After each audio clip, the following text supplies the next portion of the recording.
মানুষ খনিজ পাওয়ার জন্য পৃথিবীকে শোষণ করে। মানুষ ফসল পাওয়ার জন্য পৃথিবীকে শোষণ করে। মানুষ যা কিছু শোষণ করতে পারে তাই করে, আর এটাকে খুব একটা অনৈতিকও মনে করা হয় না।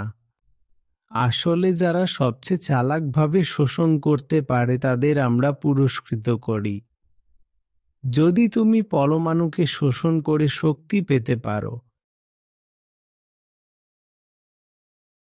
তুমি তো খুব খুশি বোধ করছো, তাই না?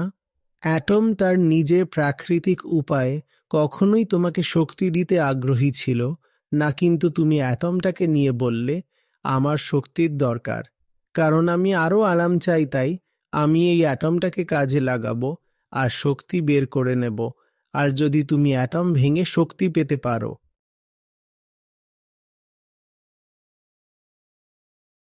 তুমি খুশি হও আর সম্মান দাও এবং পুরস্কৃত করো তাদের যারা এসব কাজ করে। তাহলে যদি একজন মানুষ শোষণ করার জন্য স্বীকৃতি, সম্মান আর পুরস্কার পায়, তাহলে কেন একজন পুরুষ একজন মহিলাকে ছাড়বে, বা একজন মহিলাই বা একজন পুরুষকে ছাড়বে কেন? কিন্তু একজন নারী, একজন মানবী নারী জৈবিকভাবে ঠিক যেমনটা একটা স্ত্রী জাতের প্রাণী করে, তেমনভাবেই একটা বাসা বানানোর প্রবৃত্তি নিয়ে জন্মায়। তবে একটা স্ত্রী জাতের প্রাণীর জন্য সেই বাসাই শেষ কথা, তারপরে আর কিছু ঘটে না। বাসা তৈরি হয়, বাচ্চারা জন্মায়, তারপর প্রাকৃতিক নিয়মে যা হওয়ার তাই হয়, বশ ওখানেই শেষ। কিন্তু মানুষের ক্ষেত্রে জৈবিকতার বাইরেও একটা সমাজ আছে। যদি নারী বাসায় থাকে তাহলে সেটা পুরুষের জন্য তাকে আরো বেশি করে শোষণ করার সুযোগ হয়ে দাঁড়ায়।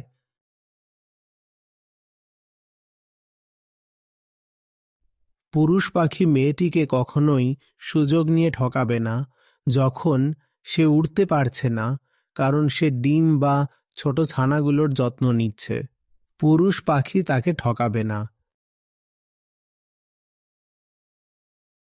কিন্তু মানুষের ক্ষেত্রে পুরুষটি মহিলাটির সুযোগ নিয়ে ব্যবহার করতে পারে যখন সে বাসায় বসে ছোটদের দেখাশোনা করছে।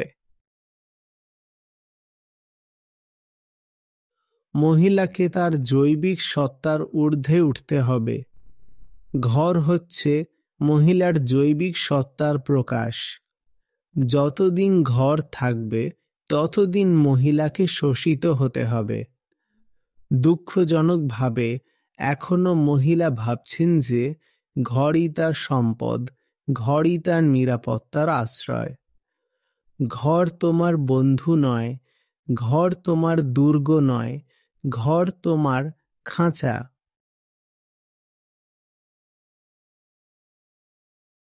পুরুষটা বাসার প্রতি কেবল উদাসীন, নারীর বাসার প্রতি বিতৃষ্ণ হওয়া উচিত। কিন্তু বাস্তবে দেখা যায় নারী বরং সক্রিয়ভাবে বাসা খুঁজে বেড়ায়। আর যখন একজন মানুষ বাসা খুঁজেতক্ষণ, সে আসলেই একটা কারাগার খুঁজছে।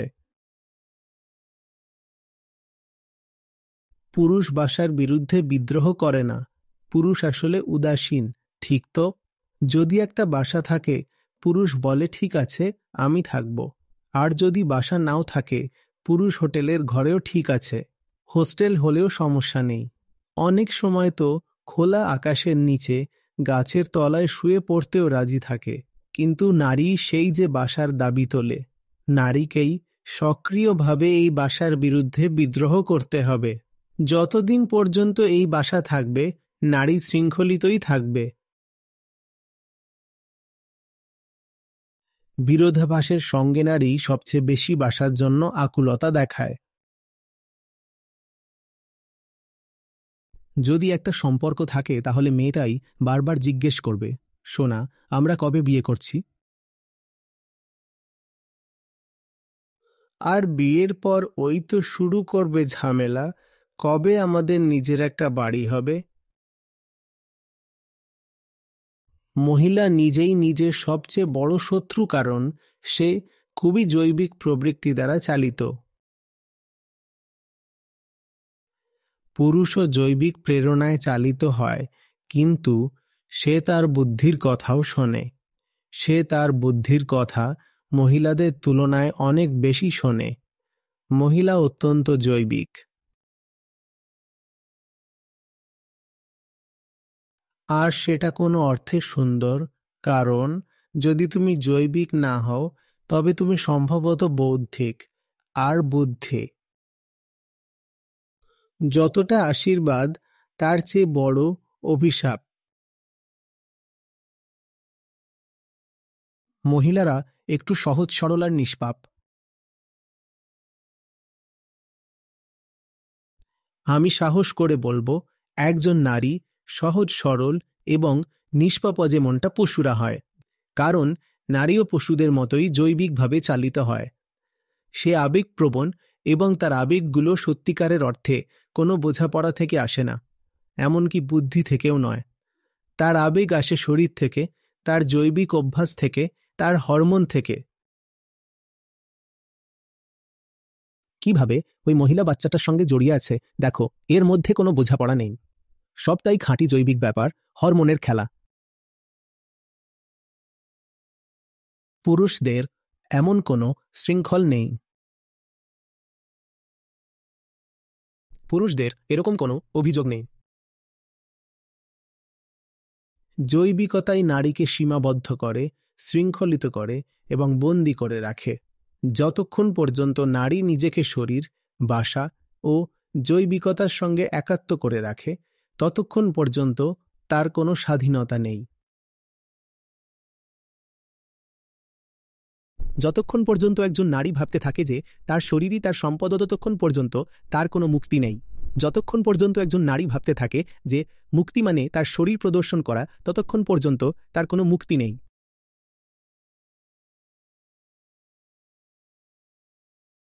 দুইটি লিঙ্গের মধ্যে নারী বেশি দমন পীড়নের শিকার হয়, আর তাই বিপ্লবের সূচনা নারীর থেকেই হতে হবে।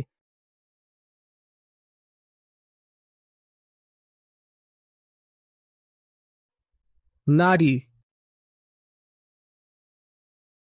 দেহের বিরুদ্ধে বিদ্রোহই হবে সেই বিপ্লবের অগ্রদূত, যা সমগ্র মানবজাতিকে মুক্তি দেবে, নারী ও পুরুষ উভয়কেই। কিন্তু যদি তুমি আমাকে জিজ্ঞেস করো এই দুই লিঙ্গের মধ্যে কে অথবা কাকে অবশ্যই বিপ্লব শুরু করতে হবে, আমি বলবো নারীকে। কারণ এই দুইয়ের মধ্যে নারী বেশি অত্যাচারিত। একবার বিপ্লব শুরু হলে স্পষ্টতই পুরুষও মুক্ত হবে, কিন্তু যেমন করে একজন নারী পুরুষকে জন্ম দেয়, তেমনভাবেই নারীকেও পুরুষের স্বাধীনতাকে জন্ম দিতে হবে। পুরুষ নিজের মুক্তিকে জন্ম দিতে পারবে না, মুক্তিও নারীর মাধ্যমেই জন্ম নেবে, কিন্তু সেটা তো ঘটতে দেখা যাচ্ছে না। নারী এখনো ভীষণভাবে শরীরের সঙ্গেই নিজেকে এক করে রেখেছে। আর যেটাকে তুমি আধুনিকতা বা মুক্তি বলো, কিংবা নারীবাদও বলো, দুর্ভাগ্যবশত সেটাও আরও বেশি শরীরকেন্দ্রিক হয়ে উঠেছে। এখন শুধু শরীরকেন্দ্রিকতাটা একটু লুকানো আছে।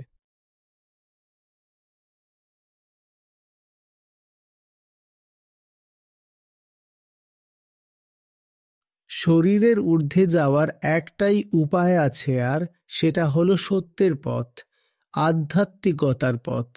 বাকি সব পথই শরীর থেকে শরীরের দিকেই নিয়ে যায়।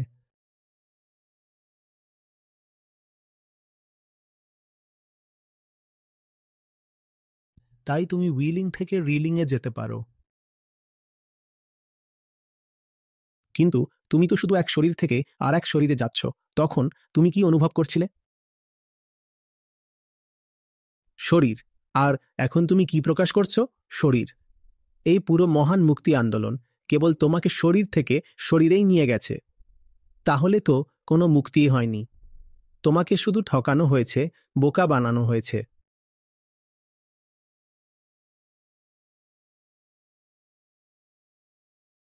একজন নারীর মুক্তির একমাত্র পথ হল আধ্যাত্মিক পথ, আধ্যাত্মিক রাস্তাই। আহা, এটা শুনতে তো একেবারে সেকেলে লাগে, তাই না? আসলে তুমি বলতে ভালোবাসো যে ধর্মই নারীর অভিশাপ, ধর্মের নাম করে নারীকে বেঁধে রাখা হয়েছে, দমন করা হয়েছে, আর কি কি না। কিন্তু এসব ছিল ভুয়া ধর্ম। তাই বলে গোটা ব্যাপারটাই ছুঁড়ে ফেলে দিও না। শিশুটাকে তো আর স্নানের জলসহ ফেলে দেওয়া যায় না। যদি একজন নারীকে রক্ষা করা সম্ভব হয়, তাহলে সেটা শুধুমাত্র প্রকৃত আধ্যাত্মিকতার মাধ্যমেই সম্ভব। কারণ শুধুমাত্র আধ্যাত্মিকতাই তোমাকে দেহ পরিচয়ের বন্ধন থেকে মুক্ত করতে পারে।